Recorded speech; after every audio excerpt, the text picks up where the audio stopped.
विच्छेद ज्यादा इसलिए हो रहे हैं कि हम लड़के लड़की का रोल शादी में रहने ही नहीं देते। शादियों में लड़के लड़की का रोल ज्यादा से ज्यादा बढ़ाया जाए। परिवारों की शादियां तय होती हैं, लड़के लड़की की शादी तय नहीं होती। मकान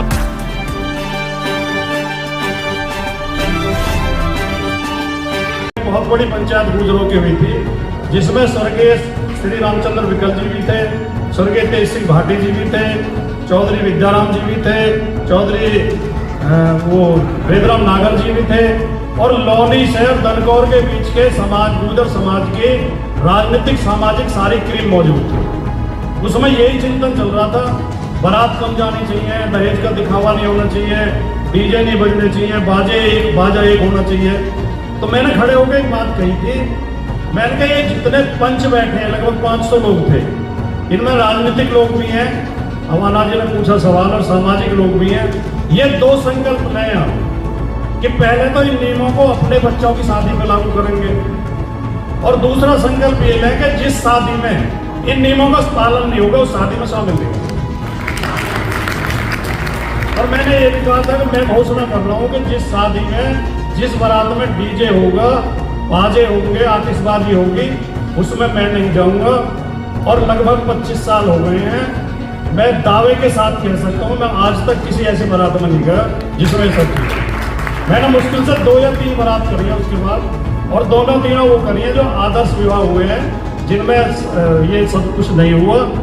और वरना मैंने लड़कियों की में तो मजबूरी हो जाती है, लड़की की तरफ से निमंत्रण होता है तो कन्यादान करके आते हैं। मैं लड़के की शादी की बात कर रहा हूँ, कोई नहीं कह सकता कि मैं किसी ऐसी बारात में किसी को देखा। पहली बात तो ये। 2 बात मैं ऐसी कहना चाहता हूँ जो कुछ लोगों को शायद अप्रिय लगे या समझ में ना आए, लेकिन वो व्यवहारिक है, क्योंकि हमें समय के साथ बदलना चाहिए। हम अखबार उठाकर देखें, शनिवार इतवार में एक पेज, 2 पेज, 3 पेज वैवाहिक विज्ञापनों के होते हैं। उस पर नजर डालें हम, सबसे ज्यादा विज्ञापन ब्राह्मण समाज के होते हैं, फिर वैश्य समाज के होते हैं, फिर जाट समाज के होते हैं, राजपूत समाज के होते हैं, जाट और वाल्मीकि के भी होते हैं, लोहार बढ़ई के भी होते हैं। गुर्जर का विज्ञापन उसमें नहीं मिलेगा।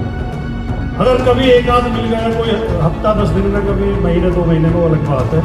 तो एक तो हमें नई टेक्नोलॉजी के साथ अपने आप को बदलना चाहिए। एक तो हम वैवाहिक विज्ञापन करने में कोई बुराई नहीं है, जो लड़का लड़की शादी लायक हो रहे हैं उनका अगर हम डिटेल दे दें तो उसमें अच्छे बच्चों के भी आपस में बात हो जाएंगी और अच्छी शादी तय हो सकती है। दूसरे मैं ये सुझाव देना चाहता हूँ कि जो यहाँ पर जैसे हमारे सुरेंद्र भाटी हैं, इधर है, ये इस नई तकनीक के बड़े जानकार हैं, और भी हैं, राहुल भाई हैं, अजय प्रधान जी हैं। एक गुर्जर वैवाहिक एक वेबसाइट बनाओ, गुर्जर मतलब गुर्जर मैरिज ब्यूरो करके कुछ इस तरह का, जिसमें पूरे समाज को लाभ होता।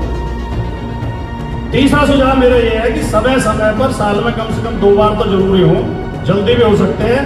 जो ये करते हैं लोग, हमें बहुत लोग उनमें जाता हूँ, मैं गाजियाबाद में पत्रकारिता में था तो मैं वो देखता था, वैश्य समाज, ब्राह्मण समाज के साल में कई बार विवाह समारोह होते हैं, विवाह योग युवक युवतियों का समारोह। उसमें लड़कियां भी आती हैं, लड़के भी आते हैं, उसमें बायोडाटा का आदान प्रदान होता है, और उसमें शादियां बहुत ढेर सारी तय हो जाती हैं।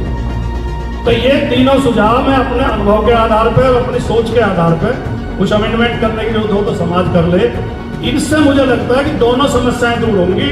इसमें दहेज की भी ज्यादा समस्या नहीं आएगी, और विवाह विच्छेद की समस्या भी नहीं आएगी। विवाह विच्छेद ज्यादा इसलिए हो रहे हैं कि हम लड़के लड़की का रोल शादी में रहने ही नहीं देते। शादियों में लड़के लड़की का रोल ज्यादा से ज्यादा बढ़ाया जाए। परिवारों की शादियां तय होती हैं, लड़के लड़की की शादी तय नहीं होती। तो मकान देख के होती है, गाड़ी देख के होती है, किराए देख के होती है। बच्चों की शिक्षा, बच्चों के विचार, बच्चों के संस्कार देख के, और उन्हें थोड़ी स्वतंत्रता दें कि वो आपस में बात करें। और इसमें मेरा समय पूरा होने जा रहा है।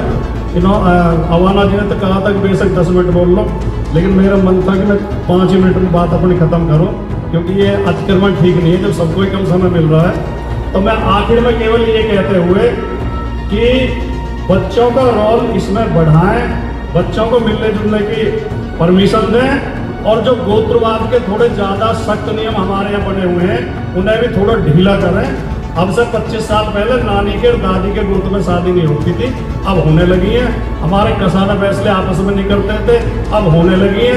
तो थोड़ी सी और ढील दो, जैसे कहीं जहाँ लड़की की ससुराल और लड़के की भी हो जाए तो क्या बुराई है। या कुछ और वो नियम भी ये है कि मामा की 5-7 पीढ़ी बचा के अगर हो सके, अगर ऐसे हो सके तो मुझे गाली मत देना कह सके।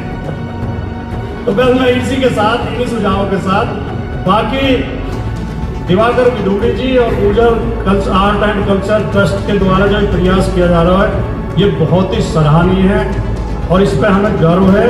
और ज़्यादा गर्व इस बात पे है कि समाज इसमें रुचि बहुत ले रहा है, समाज की क्रीम आ रही है, बौद्धिक लोग आ रहे हैं। और उससे भी ज़्यादा गर्व इसलिए है कि बहनें आ रही हैं इसमें। पिछले कार्यक्रम में भी बहनों की सहभागिता ठीक ठाक थी, अब भी मंच पे भी और सामने भी। मैं अपनी बात समाप्त करता हूँ।